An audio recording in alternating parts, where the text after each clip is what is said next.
नमस्कार, कंज्यूमर अड्डा में आपका स्वागत है। आपके साथ मैं हूं विपिन भट्ट और आज कंज्यूमर अड्डा में हम मुद्दा उठा रहे हैं ऑनलाइन फार्मेसी का। जी हां, इन दिनों बहुत सारी वेबसाइट्स हैं जो ऑनलाइन दवाइयां बेचती हैं और वहां पर बड़े भारी डिस्काउंट की बात की जाती है। आपके घर पे दवाई पहुंच जाती है।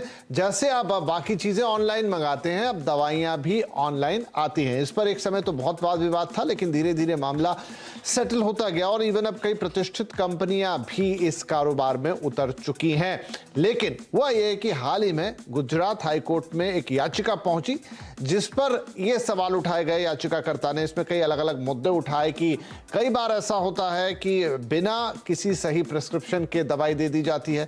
प्रिस्क्रिप्शन ऐसे बनाया जाता है कि आपसे सिर्फ फोन करके कोई एक कस्टमर केयर का कर्मचारी पूछ लेता है, वो एक प्रिस्क्रिप्शन बना देता है। कई जगह डॉक्टर्स भी हैं, लेकिन वो आपकी जांच नहीं करते, वो सिर्फ आपसे बात करके एक पर्चा लिख देते हैं और वहां पर शेड्यूल्ड और नॉन शेड्यूल्ड दोनों तरह की दवाइयां बेची जा रही हैं, जिस पर भी गंभीर सवाल उठाए गए हैं। इस पर गुजरात हाईकोर्ट ने कहा है कि केंद्र और राज्य दोनों के जो संबंधित अधिकारी हैं वो इस मामले में एक विस्तृत हलफनामा यानी एफिडेविट दाखिल करें। तो अब ऐसे में एक बार फिर से ऑनलाइन दवाइयों पर सवाल उठ रहा है और मामला इसलिए थोड़ा गंभीर हो जाता है क्योंकि दवाइयां आपके स्वास्थ्य, आपके जीवन से जुड़ी हुई हैं। तो आइए इसी पे एक बार आज फिर चर्चा करेंगे, क्योंकि हम में से कई लोग अब ऑनलाइन शॉपिंग करते हैं, दवाइयों की भी, जो बिल्कुल खराब नहीं है, लेकिन किन बातों का ध्यान रखना है, आखिर ये सवाल बार बार क्यों उठते हैं और क्या कमियां हैं, इस पर आज सारी बातचीत होगी। कार्यक्रम में हमारे साथ शामिल हो रहे हैं पीएसआरआई हार्ट इंस्टीट्यूट के चेयरमैन डॉक्टर के तलवार, दवा दोस्त के सीईओ अमित चौधरी और मेडिसोल इंडिया के को फाउंडर पुनीत शर्मा। आप सबका स्वागत है। तो अमित चौधरी साहब, जितना मुझे आइडिया है दवा दोस्त शायद दोनों तरीके से काम करती है। आप ऑफलाइन भी बेचते हैं, आप अब शायद ऑनलाइन भी चीजें बेच रहे हैं। लेकिन जिस तरह के सवाल उठे हैं, गुजरात हाईकोर्ट में जो याचिका पहुंची, कितने गहरे संदर्भ इस चीज के, कितने उसमें जो सवाल उठाए गए हैं वो कितने सीरियस है? नमस्ते भाई साहब। ये चीज काफी, गुजरात हाईकोर्ट ने काफी अच्छी एक क्वेश्चन पूछा है कि भाई जो मेडिसिन डिस्पेंस हो रही है इंडिया में वो सही ढंग से हो रही है कि नहीं। अब डिस्पेंसिंग के लिए आज एक ऑफलाइन फार्मेसी, जैसे हमारे 70 दुकानें हैं 10 शहर में हम काम करते हैं, वहां पे एक जरूरी चीज होता है कि भाई हमारे जो फार्मासिस्ट हैं वो उस प्रिस्क्रिप्शन को प्रॉपरली चेक करें। उसमें जो गवर्नमेंट की रेगुलेशन है, गवर्नमेंट ने काफी 1940 या 1945 के एक्ट के अंडर में बहुत सारी क्लॉजेस लिख के रखे हैं कि हमें क्या करना है, हम कैसे बताएं कि प्रिस्क्रिप्शन सही है कि नहीं, और उसके हिसाब से डिस्पेंस करें। तो आज जो दवा दोस्त काम करती है, एक ऑनलाइन और ऑफलाइन वर्ल्ड को कन्वर्ज करती है। हम एक सो कॉल्ड मार्केट प्लेस जो एक मॉडल चलता है वैसा नहीं चलाते हैं। हमारे यहाँ जो ऑनलाइन भी ऑर्डर आता है वो अब जैसे हम एक ऑफलाइन में डील करते हैं वैसे ही डील करके कस्टमर को डिस्पेंस करते हैं। तो आई थिंक वो वाली पार्ट जो एक चीज है कि भाई कस्टमर को हम सही दवाई जो उनके डॉक्टर ने लिखी है वही चीज दें, उस पे डॉक्टर के रोल में हम ना घुस जाएं, वो एक काफी क्रिटिकल चीज है। एंड आई थिंक वही गवर्नमेंट ने और नहीं, आप सही कह रहे हैं कि डॉक्टर के रोल में आप एंटर ना करें एज ए कंपनी, और यही बड़ा सवाल वहां पर उठकर आया है। पुनीत शर्मा साहब, तो अब देखिए अलग अलग मॉडल्स हैं, जैसा मैंने कहा कई कंपनियां इस समय उतर चुकी हैं इस मामले में, बहुत एग्रेसिव उनकी मार्केटिंग भी रहती है, बड़े बड़े एड्स आते हैं। और मैं ये नहीं कह रहा कि वो खराब है या गलत है, लेकिन हाँ ये जरूर होता है कि आप वहां से दवाई मंगाएंगे तो कुछ जगह से जो कॉल आती है, बाकायदा एक डॉक्टर का कॉल होता है, वो आपसे बात करते हैं, वो पूछते हैं, फिर एक प्रिस्क्रिप्शन बना देते हैं और उसके आधार पर आपको दवाई दे देते हैं। कई जगह ये भी हो रहा है कि बहुत सी कुछ बड़ी कंपनियां, जो कुछ छोटी कंपनियां, शायद फोन लाइन के उस तरफ डॉक्टर्स नहीं होते।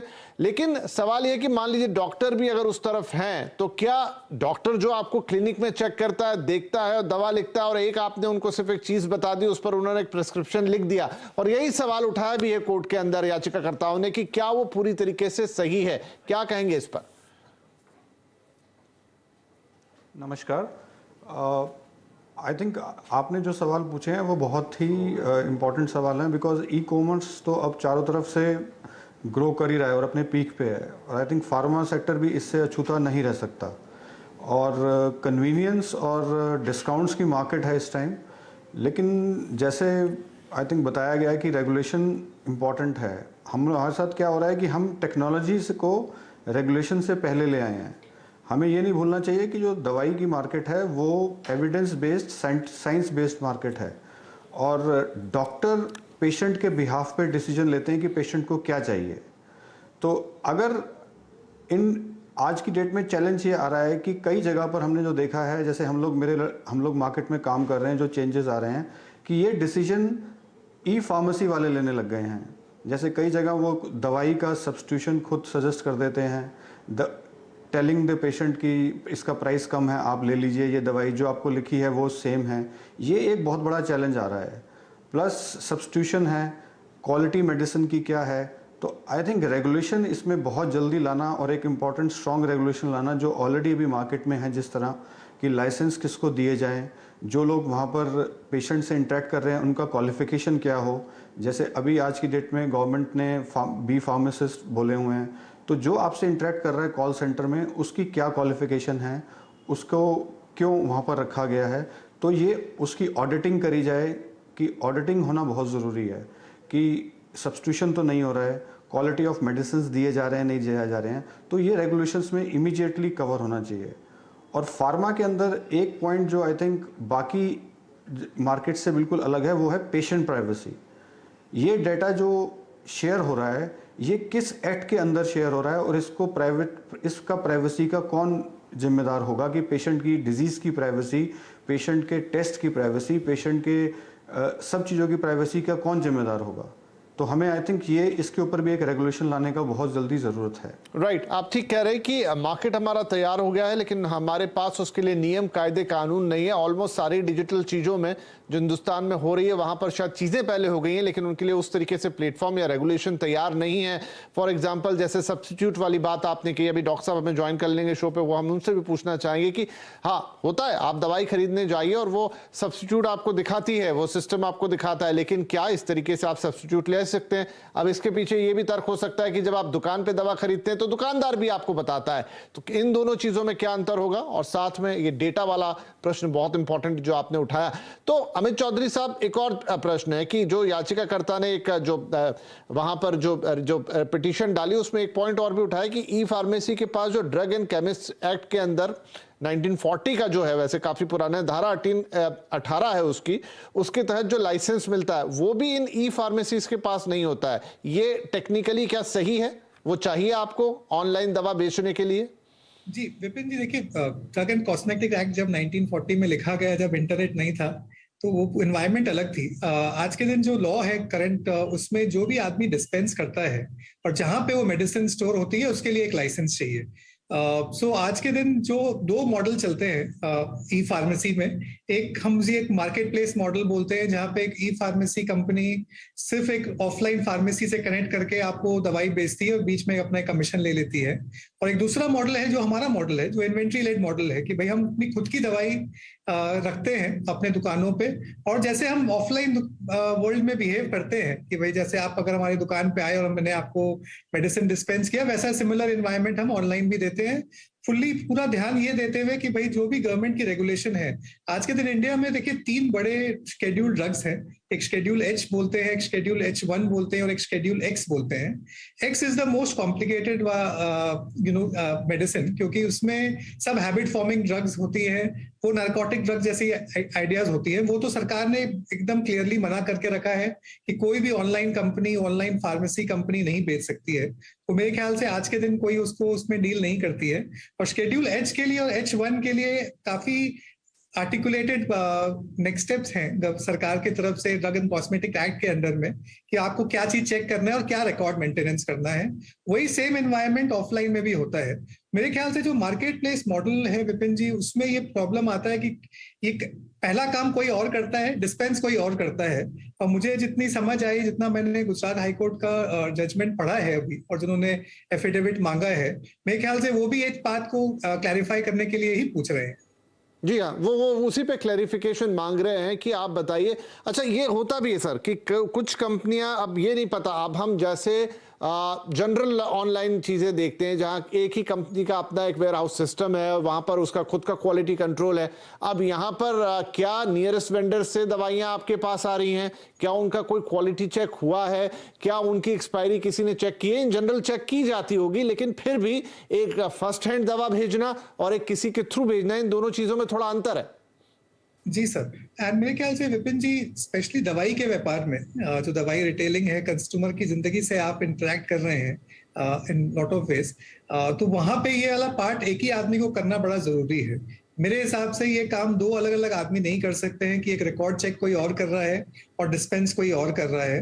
एंड जैसे हम लोग अभी करते हैं कि एक हम दोनों रिकॉर्ड भी हम चेक करते हैं, हमारे बी फार्मासिस्ट एम फार्मासिस्ट जो क्वालिफाइड है ये काम के लिए, वो ये सारा चीज चेक करके फिर ही डिस्पेंस करते हैं। और अगर कोई प्रिस्क्रिप्शन के बिना कोई कस्टमर दवाई मांगता है तो उनको मना करके उनको वापस डॉक्टर के पास भेजने की जिम्मेदारी भी सेम ई फार्मेसी कंपनी की है।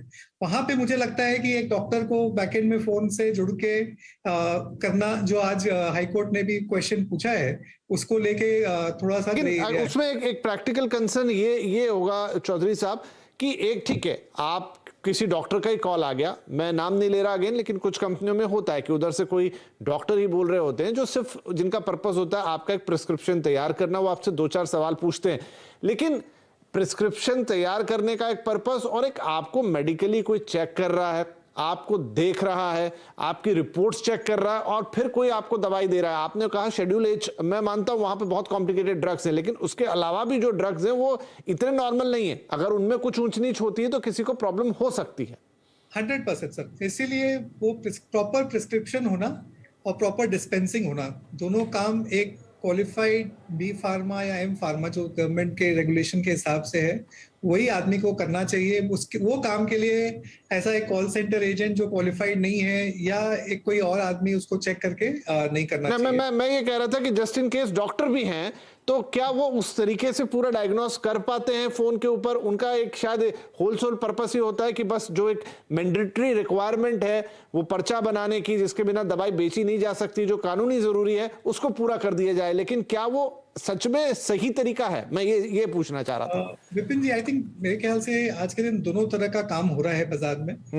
एक तरफ में जो आप बोल रहे हैं वैसा भी काम हो रहा है कि कुछ लोग हैं जो खाली एक तरह से प्रिस्क्रिप्शन लिखने की काम कर रहे हैं। जी जी। अगर आप पिछले 3 साल जब से कोविड हुआ, जब से हिस्ट्री देखें, तो अपने लोग में से कई लोगों ने जाके एक डॉक्टर से टेली कंसल्टिंग काम किया होगा, जहां पे प्रॉपर टाइम दिया गया होगा। डॉक्टर से हमारी बात हुई, मेरा सवाल था, डॉक्टर ने हमें डिजिटली डायग्नोस किया होगा एंड उसके बाद एक प्रिस्क्रिप्शन लिखा होगा।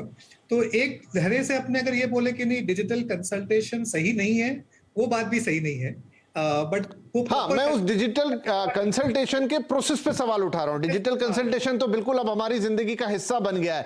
बहुत सारे लोग तो अब जब नॉर्मल टाइम है तो भी डिजिटली कंसल्ट कर ले रहे हैं डॉक्टर को, लेकिन वो एक बहुत डिटेल्ड कंसल्टेशन होती है, उसमें बहुत लंबा वक्त मिलता है और यहां पर जो होता है वो सिर्फ एक फॉर्मेलिटी होती है। बस ये मेरा सवाल था जो आप भी समझ रहे हैं। ठीक है, मैं पुनीत साहब के पास जाता हूं। पुनीत साहब, एक यहां पर और आरोप लगा है, उसका भी कोर्ट ने जवाब मांगा है कि कुछ ऐसी दवाएं जिन्हें ई फार्मेसी बिना प्रिस्क्रिप्शन के ही बेच देती हैं, ऐसी दवाएं 18 साल से कम उम्र के बच्चे भी आसानी से खरीद सकते हैं। ये एक उन्होंने बड़ा कंसर्न उठाया है, क्योंकि अब पहुंच हो जाती है वहां तक ऑनलाइन में, आपको नहीं पता कि जो मंगा रहा है वो एग्जैक्टली कितनी उम्र का है, कौन है, वो डिलीवर हो जाता है। ये कितना गंभीर है मामला? देखिए, मेरे ख्याल से जहाँ तक अभी मेरी समझ है कि पहला स्टेप है कि आपको प्रिस्क्रिप्शन अपलोड करना पड़ता है, जिसमें डॉक्टर्स ने जो सारे डिटेल्स भरे होते हैं वो होते हैं, इंक्लूडिंग एज, आपका ट्रीटमेंट और इंक्लूडिंग डायग्नोसिस, सब कुछ होता है। तो फर्स्ट स्टेप पे तो वो मिसयूज होना, मेरे को पता नहीं कितना मिसयूज हो सकता है। लेकिन जब रिपीट सेल हो रही है, चैलेंज तब आ रहा है कि जब रिपीट सेल हो रही है। रिपीट सेल में क्या हो रहा है कि अनसॉलिसिटेड कंसल्टेशन दे रहा है जो आदमी वहाँ पर है पेशेंट को, वो समझाने की कोशिश कर रहा है और उसका मिसयूज डेफिनेटली हो सकता है बाद में ऐसी ड्रग्स में जो शेड्यूल एच में आती हैं या जो ड्रग्स ओनली प्रिस्क्रिप्शन पे सेल होनी चाहिए, बिकॉज वो प्रिस्क्रिप्शन को आप मिसयूज डेफिनेटली कर सकते हो। दूसरा बात ये आपको ये समझना पड़ेगा कि जो फार्मास्यूटिकल का प्रिस्क्रिप्शन है वो सिंगल ड्रग नहीं होता है, कई बार कॉम्बिनेशन ऑफ ड्रग्स होते हैं। एक जो अनट्रेंड या मान लीजिए बी फार्म नहीं है, एम फार्म नहीं है और उसको एक्सपीरियंस नहीं है, उसके लिए कैल्शियम एक कैल्शियम ही है। लेकिन आप ये सोचिए कि डॉक्टर जब एक प्रिस्क्रिप्शन देते हैं पेशेंट को कंसल्टेशन देके 1-to-1 फिजिकल कंसल्टेशन के बाद, वो एक ऐसा कैल्शियम लिखते हैं जिसमें और भी ड्रग्स होती हैं।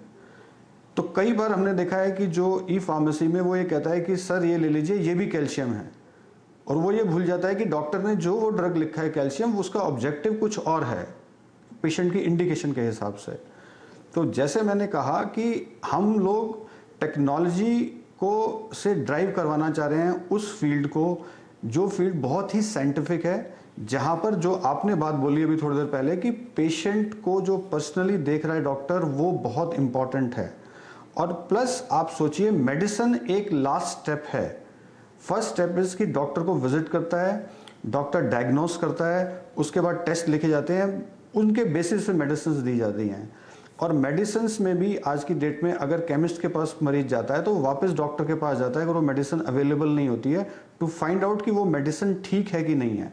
यहाँ पर ये गैप है ई फार्मेसी में कि आप वापस डॉक्टर के पास जाना बहुत मुश्किल है, और ई फार्मेसी वो प्रिस्क्रिप्शन देना चाहती है। तो आई थिंक जो हमारे रेगुलेशंस ऑलरेडी हैं, ये हाई टाइम है कि जब इससे ज़्यादा कंज्यूमर बढ़े, हमें जल्दी से जल्दी गवर्नमेंट को फर्स्ट स्टेप पे एक रेगुलेशन लाना पड़ेगा जो ई फार्मेसी को कंट्रोल करे और ई फार्मेसी को गाइड करे, बिकॉज इसके बेनिफिट्स भी हैं। हमें समझना पड़ेगा कि मेडिसिन का एक्सेस बढ़ा रही है ई फार्मेसी, कन्वीनियंस दे रही है ई फार्मेसी, डिस्काउंट्स दे रही है ई फार्मेसी पेशेंट को। बट अगर हमने रेगुलेट नहीं करा इसको, तो इसके फिर डाउन साइड्स भी बहुत हैं जो हमने अभी ऑलरेडी डिस्कस करे हैं। ठीक है, तो बिल्कुल आप मुझे लग रहा है बिल्कुल सही बातें आप कह रहे हैं कि दोनों फायदे हैं। आप इसके एक्सेस बढ़ा रही है, ये आपको घर बैठे मिल रहा है, इजीली मिल रहा है, कंपनियां डिस्काउंट देती, चलिए कोई अलग अलग मुद्दा हो गया, अलग बात हो गई। लेकिन जो साथ में जुड़े हुए कंसर्न है कि ये सब एक अंडर रेगुलेशन होना चाहिए, उस तरीके से खुलेआम नहीं हो सकता क्योंकि इसके बहुत बड़े साइड इफेक्ट्स भी हो सकते हैं। दवाओं का मामला है। छोटा ब्रेक लेते हैं यहाँ पर, ब्रेक के बाद आई होप डॉक्टर तलवार भी हमें ज्वाइन कर लेंगे, थोड़ी उनकी राय लेंगे कि कितना बड़ा कंसर्न है जब आप ऑनलाइन दवाएं मंगाते हैं। एज ए डॉक्टर वो इस पर क्या कहते हैं। हमने अपने मेडिकल मित्रों की बातें सुनी, लेकिन उनकी राय जानेंगे छोटे से ब्रेक के बाद।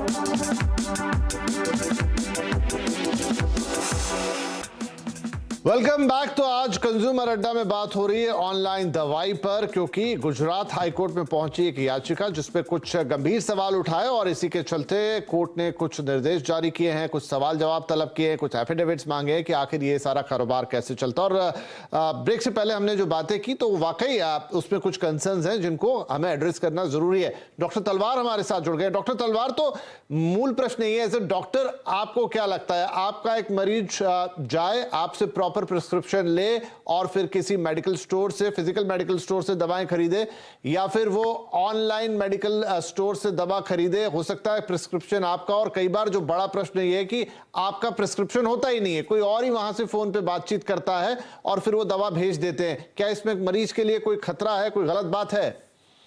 देखिए, इसमें पूरा खतरा है।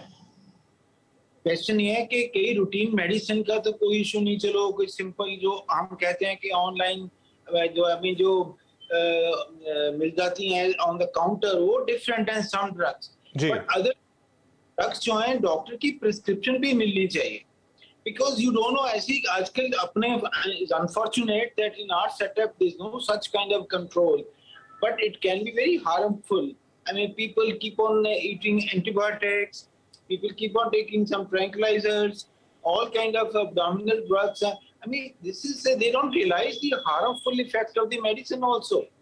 So I think it's something which should be discouraged. People need to be educated that unless you have a proper prescription from a doctor, you should not take medicine. And so online, unless, I mean, there should be some mechanism that if a prescription that they can vouch, okay, it's the authentic prescription, only then they can, that's fine. It's easier for the patient to get medicine at home, but it must be made sure that it is as per the prescription given by a competent professional.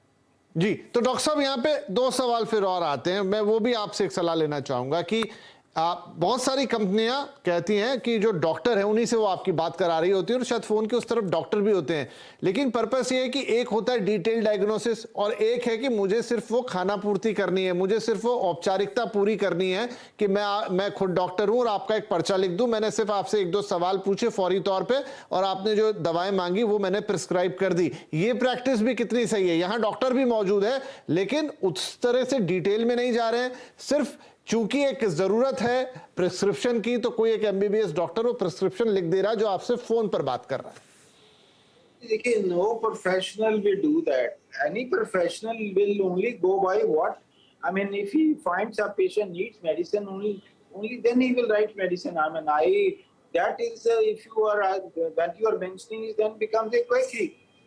No, it's a question of the professional goes by his own analysis, and only then you write medicine what is needed. I mean, it's right that certain medicine which maybe are on, sometimes you read vitamins and all that which may. हाँ, वहां तक चलता है कि आपने vitamin दे दिया, लेकिन मान लीजिए बहुत सारे लोगों को देश में ब्लड प्रेशर है, बहुत सारे लोगों को देश में डायबिटीज है। अब इन दवाओं को आप किस कैटेगरी में रखेंगे? क्या ये भी ओवर द काउंटर टाइप की सिंपल है या नहीं? इसमें फिर देखभाल के ही आपको देनी है, कितने एमजी की, कितने एमजी की नहीं, वो कौन देखेगा? वो जरूरी है, मैं तो कह रहा हूँ ji. Medicine prescribe by a competent person. अब ब्लड प्रेशर का भी है, कई लोगों को ब्लड प्रेशर की इतनी दवाइयां हैं, कोई कौन सी सूट ज्यादा करेगी। अब किसी का ब्लड प्रेशर हाई है, उसका पल्स रेट लो है, कोई उसको बीटा ब्लॉकर दे देगा बिना बात के, वो ले लेगा तो वो तो हार्म भी हो सकता है। तो ये बड़ा, किसी का पल्स रेट वैसे बहुत ज्यादा है, उसको ऐसी दवाई, तो ये बड़ा जरूरी है। Person only professionally once he examines a person and then gives his prescription, that is one which should be the main thing. And after that, if the prescription is there, he can probably send the prescription on the online and get medicine. But ये नहीं है कि blood pressure की दवाई है तो इतना prevalence है ब्लड प्रेशर का, तो वो बिना डॉक्टर के भी आप दवाई ऑर्डर करके मंगा लीजिए, गलत होगा। ऐसा हमें लोगों को एजुकेट नहीं करना चाहिए, इसके नुकसान हो सकते हैं। जी डॉक्टर साहब, एक और महत्वपूर्ण सवाल है जो हमारे वन ऑफ द गेस्ट उन्होंने उठाया था, और वो ये है, और वो वाकई में ऐसा होता भी है सर्टेन टाइम, या तो वो कंपनी की पॉलिसी के तहत है, अब ऑनलाइन आप किसी से बात तो कर नहीं रहे, या फिर उनके पास स्टॉक नहीं होता, वो सब्सटीट्यूट देता है, वो ऑटोमेटिक जो सिस्टम है वो आपको सब्सटीट्यूट सब्सक्राइब करता है या आपको प्रिस्क्राइब करता है। क्या वो भी तरीका सही है? क्या वो सब्सटीट्यूट आपको मन से ओके करके ले लेना चाहिए कि चलो ये नहीं है, और अचानक से एक पॉपअप आया है स्क्रीन पर, उसकी जगह ये ले लीजिए? देखिए, ऐसा होता है कि वैसे तो देखिए मेडिकल काउंसिल या आजकल एनएमसी ये advice is people should give a generic name. अब ठीक है, वो कोई भी जेनरिक नेम किसी कंपनी का भी ले सकते हैं, ठीक है। उसमें थोड़ा नुकसान ये आता है कि अगर जेनरिक नेम लिख देते हैं, कई बार जो केमिस्ट होते हैं वो ही देते हैं जिसको उनको ज्यादा एडवांटेज मिल रहा है, ज्यादा उसको कंसेशन दे रही है कंपनी, वो थोड़ा इशू है। बट अगर सपोज वो ब्रांड सॉल्ट नहीं है, फिर लेके मैं फॉर एग्जांपल कहता हूँ कि शुगर के लिए या ब्लड प्रेशर के लिए दवाई है जो हम बीटा ब्लॉकर एस इनहिबिटर कहते हैं, ये टेलमिसार्टन है, बड़ी पॉपुलर मेडिसिन है, बहुत लोग लेते हैं। अब कई नामों से आती है, सपोज आप किसी ने लिख दिया, एक कंपनी का नाम लिख दिया, पर केमिस्ट कहता है कि मेरे पास दूसरी कंपनी की है, सॉल्ट यही है, then if you are sure that the company is good, you can buy that. So that should not be an issue, so long as salt is safe. I mean, that's what I will. जी, अब ये तो automated होता है। देखिए, इतना तो कोई आम व्यक्ति नहीं समझता कि वो जाके सॉल्ट को चेक करे कि कंपोजिशन क्या है और फिर अगर वो कंपोजिशन की क्वालिटी क्या है। लेकिन हाँ, ये जरूर है कि वो ऑटोमेटेड सिस्टम आपको बताता जरूर है कि ये सब्स्टिट्यूट है, वहां पर कोई ह्यूमन इंटरवेंशन नहीं होता है। अब चूंकि मेरा समय क्योंकि समाप्त हो गया, समाप्त होने की तरफ है, मैं एक लास्ट कमेंट आपसे लेना चाहूंगा डॉक्टर साहब की ओवरऑल आप लोगों की सबकी राय एक ही जो निकल कर आ रही है कि this is a good system, कोई बुराई नहीं है, जैसे हम बाकी चीजें ऑनलाइन कर रहे हैं ये भी कर सकते हैं, लेकिन क्या एक प्रॉपर रेगुलेशन इसके लिए जरूरी है? मतलब अभी ये बस एक शुरुआत हो गई है, सब लोगों ने बेचना चालू कर दिया, ढेर सारी कंपनियां आ रही, लेकिन जो गुजरात हाई कोर्ट के कंसर्न्स हैं वो कितने सही हैं और क्या इस पर एक प्रॉपर रेगुलेशन तुरंत हमें लेकर आना चाहिए, क्योंकि लोगों की जिंदगी का सवाल है? डॉक्टर साहब, बिल्कुल, ये तो रेगुलेशन होना चाहिए। मेडिसिन जो है इज नॉट ए, मेडिसिन के नुकसान होते हैं जी, बिकॉज बुक ऑर्डर कर दिया ऑनलाइन या आपने कुछ ऑन कर दिया, उसका नुकसान थोड़ा है। मेडिसिन तो आपने कंज्यूम करनी है, उसके साइड इफेक्ट क्या है क्या नहीं, आप इतना नॉलेज। क्योंकि मेरा समय बिल्कुल अब समाप्त हो गया है, तो ये अब उम्मीद करते हैं, चूंकि ये मामला कोर्ट की तरफ से भी आ रहा है, सवाल जवाब मांगे गए, एफिडेविट मांगे गए सरकारों से, कंसर्न्ड अथॉरिटीज से, तो आई थिंक जल्दी इस पर कुछ बात आगे बढ़ेगी। और जिस लेजिस्लेशन की हम बात कर रहे हैं, जिस हम बात कर रहे हैं कि इस पर प्रॉपर कोई एक नियमावली आनी चाहिए, क्योंकि डेटा से लेकर दवाई से लेकर बहुत सारी चीजें हैं जिसकी आज हमने बातचीत की है यहाँ पर, और आई होप कि बाकी इस सिस्टम में कोई बुराई नहीं है। आप दवाई खरीद सकते हैं, बिल्कुल खरीद सकते हैं। बेहतर चीज है जहां पर आपके घर पे दवा आ रही है, आपको प्रॉपर दवा मिल रही है, लेकिन प्रिस्क्रिप्शन डॉक्टर का ही यूज कीजिए। फिलहाल के लिए तो हम इतना ही कहेंगे और आगे चलते हुए हम उम्मीद करते हैं कि इसमें एक प्रॉपर गाइडलाइन होगी जिसके तहत ही सारी कंपनियां हमें काम करती हुई नजर आएगी। बहुत शुक्रिया आप तीनों ही मेहमानों का आज हमारे साथ कार्यक्रम में भाग लेने के लिए। नमस्कार।